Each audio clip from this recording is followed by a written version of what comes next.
A month from today, January 4th, Missouri lawmakers head back to Jefferson City for the start of the 2023 legislative session. But right now, there is already an effort behind the scenes to lay the groundwork for what they'll discuss once they gavel in.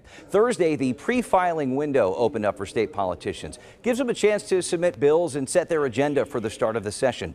They will have a lot to talk about, from education to law enforcement funding to the massive surplus sitting in the state treasury.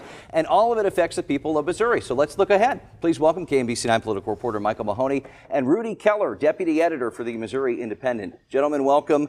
We know December is always an interesting month for Missouri politics because you get to see which way the wind is blowing. Mahoney, what issues do you expect will take priority? I think the budget, education, and probably some efforts to try and use some of that surplus to improve pay for some of the state workers. A lot of state workers got a pay increase last year, but some have some high turnover. The other thing that's already bubbling, Cody, is the fact that the 2024 political season has started. The former general counsel to former Governor Eric Greitens last week announced that he was running for some state office.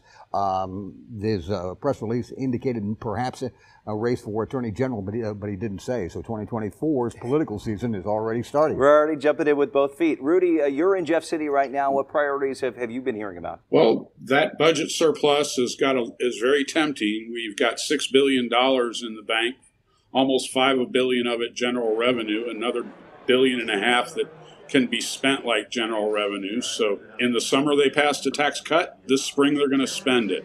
What are some of the ideas that you're hearing? Where's this money going to be going? Well, there'll be a big push from education to maintain the transportation funding that they got last year, which was the first time in 30 years that their transportation funding for school districts has been fully funded.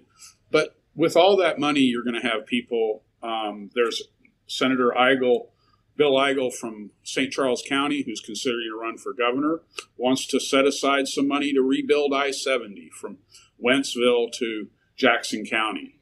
He also wants to put aside money so that personal property taxes can be cut and to have a repeal of the 10-cent per gallon gas tax that was recently enacted. So a lot of people are going to have a lot of ideas. Oh, I'm sure, and they're going to be coming out of the woodwork in the next few weeks. Mahoney, let's talk about Kansas for a second, because they really don't have a pre-filing period per se, but lawmakers certainly have a priority list. Yeah, and Kansas also has a budget surplus, but it's not nearly the size of the one in Missouri. It's around $2 billion in Kansas as opposed to the $6 billion in Missouri. That's to be expected by the fact that Kansas is about half the size of Missouri.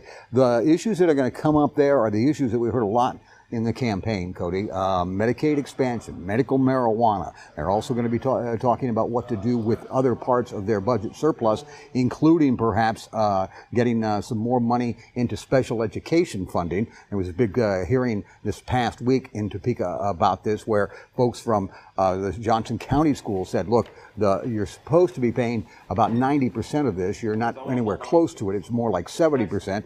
And, in Olathe, they had folks who testified there saying that they're only getting 54% of the money that they expect from Topeka. So they're having to pull money from their general fund into special education. Look for that to be a big thing as well. And in terms of pre-filing for a second, a couple of things that I noticed in addition to what Rudy was talking about. There's a Jackson County legislator wants to close the Missouri primary system. In other words, just have Democrats vote in a Democratic primary, Republicans in a Republican primary, and independents would not be involved. There's a St. Louis state rep that wants to end local control of their police department. Reverse what Kansas City is even talking about. A few years ago, everybody in the state voted for this,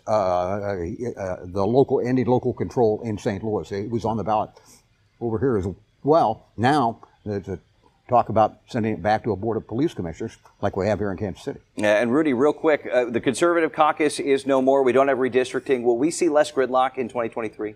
That is only if the Republicans can continue to sing in harmony. If it becomes apparent that some of these ideas, like repealing personal property tax, if some of the more controversial ideas, such as banning what they call CRT in schools, doesn't get some floor time, you very well could see a rebellion. All right, well, we'll be watching it closely. Rudy Keller, Michael Mahoney, thank you so much.